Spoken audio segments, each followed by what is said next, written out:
Bismillahirrahmanirrahim. Assalamualaikum warahmatullahi wabarakatuh. Waalaikumsalam. Salam kedaulatan rakyat. Salam. Sahabat, langkah Ketua Umum Relawan Jokowi Mania atau Joman, Emmanuel Ebenezer, membela terdakwa kasus terorisme, yaitu Munarman, ini harus berujung pemecatan kepada Emmanuel Ebenezer sebagai komisaris di salah satu perusahaan BUMN. Nah, yang jadi pertanyaan, ini kan dulu yang mendukung Jokowi. Tetapi itu kemudian pada persoalan kasus terorisme yang menyangkut di Munarman, dia membela itu, tapi terus lalu dicopot gitu loh. Ada apa ini, Kang? Makanya sebenarnya kan kita juga, ya sahabat semua juga saya kira perlu membangun sikap-sikap yang bijaksana ya. Artinya ketika kita bilang, anggaplah kubunya pro Jokowi itu semuanya terkooptasi oleh arogansi kekuasaan. Dibilang semuanya itu artinya bukan totally 100%. Ya. Akan selalu ada 1, 2, 3, 4, mungkin 5, 6, 7, 8 orang-orang yang memiliki integritas yang baik. Gitu. Jadi di belakang Pak Jokowi saya yakin masih banyak orang-orang baik. Gitu. Pendukung-pendukungnya pun saya yakin banyak orang-orang baik. Gitu. Nah, jadi ketika berhadapan pada integritas dirinya sendiri, yang dibenturkan dengan jabatan yang dia miliki, dia masih memilih integritas. Nah, itulah yang terjadi dengan Noel. Emmanuel Ebenezer. Iya. Memang Noel ini merasa terhormat ketika dirinya kehilangan pekerjaan gitu kan. Sebagai komisaris tadi yang saya sebutkan. Karena perbedaan pandangan politik, Kang Epul. Dia justru malah lebih bangga gitu loh. Karena adanya apa ya istilahnya perbedaan politik ini gitu loh. Tadi integritas gitu, Kang Epul. Menarik memang ketika bicara soal sosok Noel ini. Karena dia salah satu gerbongnya Jokowi yang baru mendapat jabatannya kemarin-kemarin aja. Yang lain tuh udah dari dulu. Dari awal Pak Jokowi naik periode 2 tuh sudah langsung dapat jabatan. Noel ini agak telat. Ya barangkali 2020 atau 2021 lah dia dapat jabatan komisaris itu. Sekarang sudah dipecat, jadi usia jabatannya hanya 1-2 tahun saja. Nah, maka saya menduga Emmanuel Ebenezer ini bukan sosok yang fanatik buta gitu sama Pak Jokowi. Saya menduga proses selama ini yang dialami oleh seorang Noel di kubunya Jokowi, dia justru kritis terhadap Jokowi sendiri gitu. Dia ada di dalam untuk mengkritisi, kritiknya itu untuk membangun gitu. Nah, tapi ketika tadi berhadapan dengan integritas dirinya sendiri, bahwa dia merasa sebagai seorang temannya Munarman, dia tahu persis bagaimana sosok seorang Munarman, ya dia harus bicara. Dan dia pertaruhkan jabatannya. Ketika sosok Noel ini membela Munarman, ya kan, kemudian dicopot jabatannya si Noel ini dari sebagai komisaris dari salah satu BUMN. Sebenarnya ada di balik ini semua ada kepentingan apa nih pemerintah gitu, Kang? Harusnya kan ya biasa-biasa saja gitu loh, harusnya. Gitu. Ya, kayaknya nih pemerintah ini harus belajar dari Gerindra. Kenapa itu? Kita lihat Gerindra dengan Prabowo yang merapat ke Jokowi hari ini, dalam setiap narasinya selalu membela Pak Jokowi. Prabowo selalu membela Jokowi setelah masuk kolam yang sama. Tapi Fadlizon dia terus tetap kritis ke pemerintahan. Ferry Julianto juga tetap kritis ke pemerintahan.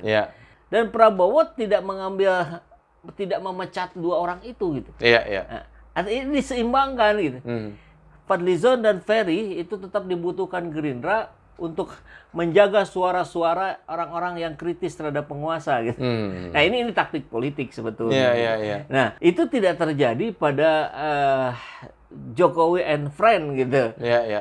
Dia barangkali sudah begitu ketakutan hari ini dengan berbagai blunder yang terjadi, dengan berbagai penolakan yang terjadi, baik itu tentang tunda pemilu, presiden 3 periode, dan berbagai macam eskalasi politik yang meningkat hari ini. Sehingga kalau aksinya saya kira saya lebih menyebutnya ini sebagai cara-cara yang membabi buta gitu. Jadi dia tuh sudah tanpa strategi saja. Ini sudah tidak sejalan lagi. Pecat, ini sudah ini, keluarin, ini keluarin gitu. Berarti strategi tanpa strategi gitu. Ya. Apakah dan itu biasa dilakukan oleh orang-orang yang panik. Jadi pemerintah hari ini sedang panik. Ataukah mungkin karena pemerintah menilai bahwa Ebenezer ini mendukung terorisme, sehingga dalam konteks dia membela Munarman kan, gitu loh. Kita tahu pemerintah menuduh bahwa Munarman terlibat dengan terorisme. Kemudian dibela sama si Nol, ya kan, si Manuel ini. Nah, pemerintah melihatnya, wah bahaya nih Nol nih, gitu loh. Berarti dia sepertinya pro teroris nih, gitu loh. Sehingga dicopot gitu loh dari posisi di komisaris. Ya, memang itu narasi yang dibangun oleh pemerintah. Anti teror, anti radikal, anti intoleran dan seterusnya. Tapi kita juga bisa melihat bukan itu kok utamanya gitu. Utamanya karena dia mendukung kubu orang yang mengkritik pemerintah selama ini gitu. Kan Munarman orang yang konsisten, yang istiqomah dalam terus-menerus memberikan kritik-kritik terhadap pemerintah hari ini. Jadi Noel dianggap sudah menyeberang gitu. Sudah menyeberang ke kubu yang memusuhi pemerintah. Nah, itu saja kelihatannya gitu. Bukan kalau yang tadi sih itu narasi yang dikedepankan saja gitu, anti teror, anti radikal. Karena diskusi tentang itu pun kan tidak selesai hari ini. Yang radikal itu yang bagaimana gitu. Kalau orang atau kelompok yang terus-menerus mendorong tunda pemilu dan amandemen UUD itu, apakah bukan itu yang radikal gitu? Kan bisa dibolak-balik terus gitu. Yang intoleran itu yang gimana sih? Gitu. Iya. Berarti ini bisa dibilang bahwa wah ini bawahan yang mulai kurang ajar sama juragannya nih gitu. Iya begitulah. Artinya ada pembungkaman di situ dong. Betul, ada pembungkaman. Dan itu rupanya dilakukan secara membabi buta tadi. Lawan politik terlalu keras mengkritik, bungkam gitu kan.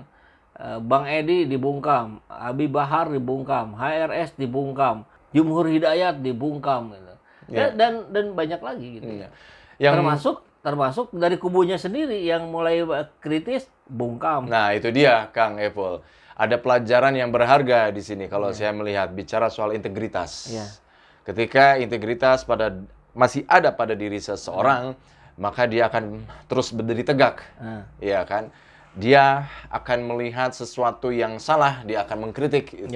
Apakah bisa dibilang integritas ini secara sadar atau tidak sadar mulai dilunturkan oleh sikap-sikap pemerintah kepada para pejabat gitu. Kalau sikap integritas itu memang artinya begini. Kalau orang-orang yang memiliki integritas tinggi dan dia berada di dunia politik, maka dia adalah orang-orang yang anomali. Dia orang-orang yang langka gitu. Nah, kaidah di politik itu kan tidak ada musuh abadi. Yang ada itu kepentingan abadi. Jadi selama kepentingannya aman, dia akan berkawan dengan orang-orang yang mengamankan kepentingannya. Gitu. Bahkan itu musuh sekalipun. Gitu. Anggaplah Prabowo yang dianggapnya musuh politik. Ketika dia mau menjaga kepentingan Jokowi, ya sudah dirangkul. Gitu. Nah, tapi bagi orang-orang yang langka seperti Emmanuel Ebenezer ini, dia akan terpental atau malah dia akan menjadi intan berlian. Gitu. Pilihannya itu saja gitu. Dia akan terpental sejauh-jauhnya dan tidak menjadi apa-apa, tidak mendapat apa-apa, atau takdirnya misalkan dia terjaga oleh berbagai hal yang ada di sekitarannya dan dia menjadi berlian yang mencerahkan. Jadi dia menjadi penerang gitu yang memberikan inspirasi banyak orang. Salah satunya misalkan Anies Baswedan. Dia yang tetap teguh, dia konsisten untuk memperjuangkan aspirasi rakyat. Dia tetap teguh untuk memberikan kesetaraan pada warganya, gitu. Dan dia tetap terus membangun kotanya sesuai dengan janji-janji politiknya, gitu. Ada goncangan dari sana sini, tuduhan korupsi segala macam, semuanya tidak terbukti. Gitu. Nah, dan itu orang-orang yang langka. Ketika kita bicara soal Emmanuel Ebenezer yang dulunya mendukung Jokowi, ya kan? Tentu sampai sekarang masih dan dia tetap teguh pendukung Jokowi. Oh, dia tetap teguh pendukung Jokowi. Nah, tetapi satu sisi dia sendiri mengkritisi pemerintah dalam konteks yang dipimpin oleh Jokowi. Betul. Bagaimana pengaruhnya terhadap pendukung Jokowi yang lainnya ini? Kang Ebul. Ya, tentu akan tergantung dari niatan pendukung Jokowi masing-masing. Saya kira masih ada 1-2 projo yang punya dedikasi yang sebaik Emmanuel Ebenezer dalam keberpihakannya terhadap integritas. Dan tentu saya kira biasanya lebih banyak yang oportunis gitu. Dia yang yes boss gitu. Apapun salah pun diikuti meskipun itu sudah ada tentangan dari mana-mana. Nah, tentu kita berharap gitu dari para pendukung Jokowi yang memang punya niatan baik, dia memilih Jokowi dengan berharap Indonesia ini menjadi lebih baik, dan hari ini tidak terbukti, mari kita sama-sama dukung Anies Baswedan. Nah, gitu. Yang secara integritas Sudah teruji.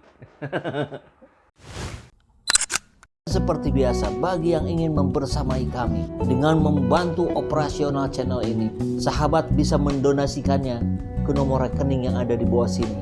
Dan silakan untuk mengkonfirmasikannya ke nomor yang ada di sini.